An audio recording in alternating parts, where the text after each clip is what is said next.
بسم اللہ الرحمن الرحیم۔ صرف 5 منٹ کا مدرسہ قرآن و حدیث کی روشنی میں 169واں دن 19 جمادی الثانیہ۔ نمبر 1، اسلامی تاریخ۔ دین کے مکمل ہونے کا اعلان۔ رسول اللہ صلی اللہ علیہ وسلم پر میدان عرفات میں جمعہ کے دن عصر کے بعد آخری حج کے موقع پر 1 لاکھ سے زیادہ صحابہ کرام کے درمیان قرآن کی آیت نازل ہوئی۔ وحی کے بوجھ سے آپ صلی اللہ علیہ وسلم کی اونٹنی بیٹھ گئی۔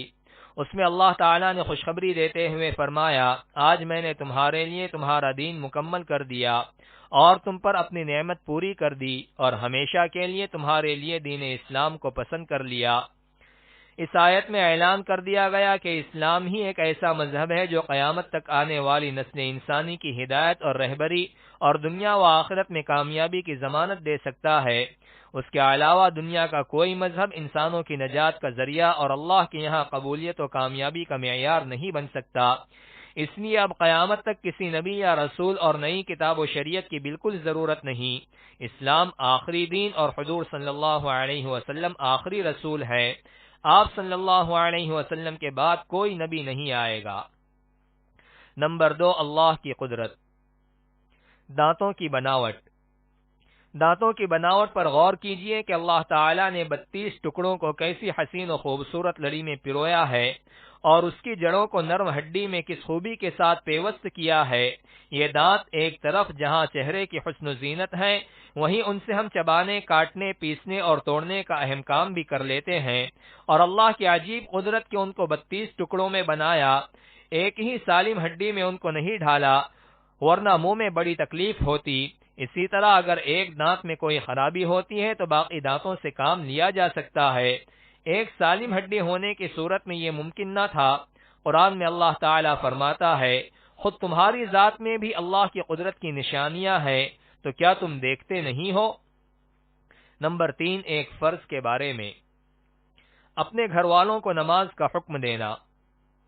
قرآن میں اللہ تعالیٰ فرماتا ہے، آپ اپنے گھر والوں کو نماز کا حکم کرتے رہیے اور خود بھی نماز کے پابند رہیے۔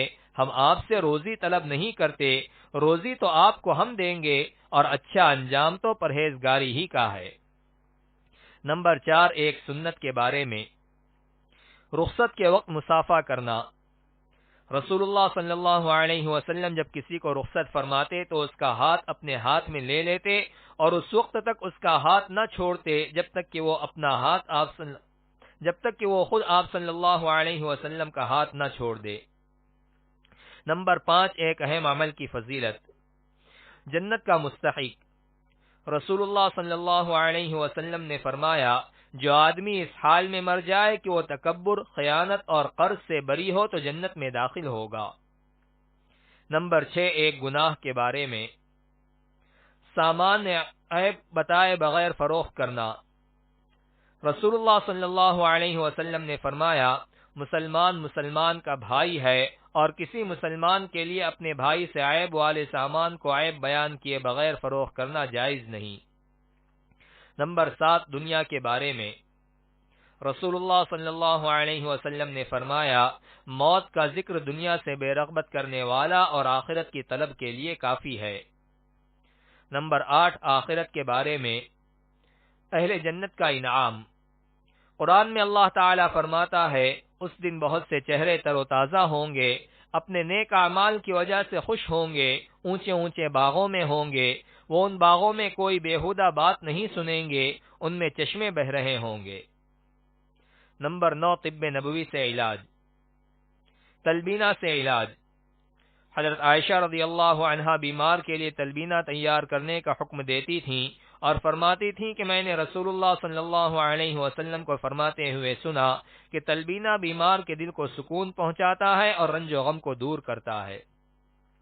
فائدہ: جو کو کوٹ کر دودھ میں پکانے کے بعد مٹھاس کے لیے اس میں شہد ڈالا جاتا ہے، جسے تلبینہ کہتے ہیں۔ نمبر 10، قرآن کی نصیحت۔